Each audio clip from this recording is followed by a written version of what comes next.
Let's welcome Emilio. Thank you, Madam Toastmaster, fellow Toastmasters, and welcome guests. In our journeys as Toastmasters, doing an HPL project is going to be one of the most challenging tasks. Not because you're going to become an instant leader, of course, but it will definitely help you gaining a next step in your personal ladder of leadership. You will learn new things, but most of the things are going to be about you.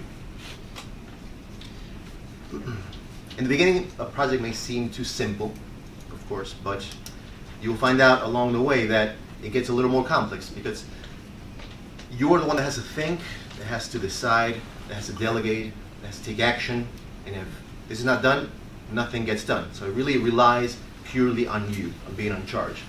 And I have nothing but appreciation to all the people that have been involved in the project during the process. I want to start thanking Amelia and Mark. They always have a very wise perspective for you to get organized in a more simple way. And by the way, one important point is that I recommend if you're getting involved in a future project, always get in touch with people that have done it already, so the outcome is going to get better and faster.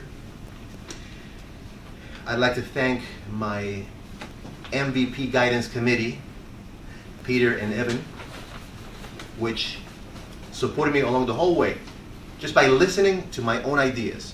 What they did is just listen, and they never said no to anything, and they guided my own ideas to better and more productive ends.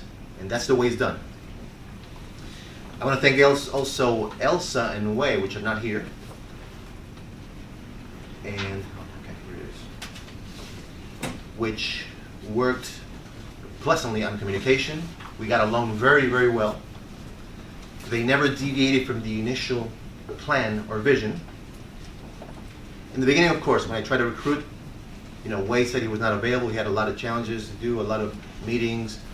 So I had to become resourceful and offer him that after the event, I will take him out for hot chocolate and cupcakes. And all of a sudden, he didn't have any more plans.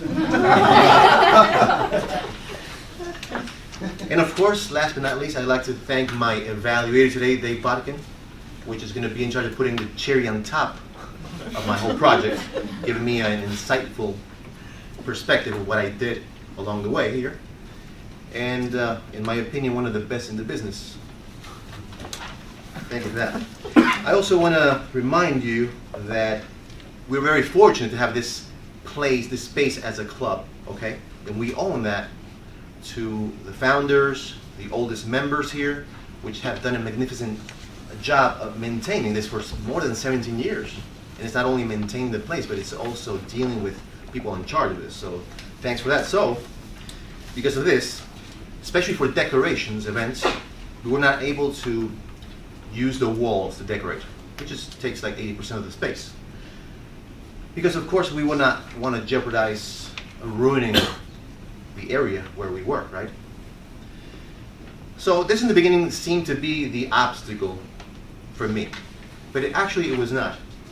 All it was like resourcefulness in disguise, because I had to think more, think deeper, think through the whole project and try to still make it interesting.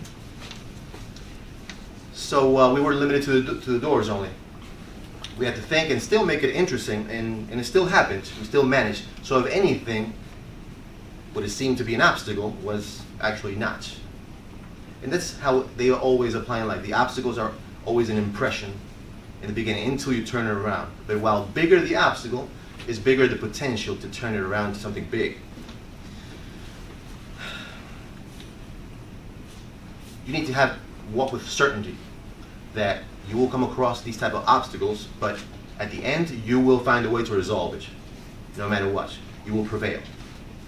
But what are the basic traits for delivering a successful project? Here are some recommendations and lessons that I learned along the way. Number one, you have to start with a vision. When you get a project, think about how you want the end result delivered, imagine it, live it, and then work on the plan. Number two, The same vision. Think about the members that will fit that criteria, that will be able to deliver the plan. Stick with it. And once you come up with the answer, just reach out to the members in person and listen to their suggestions.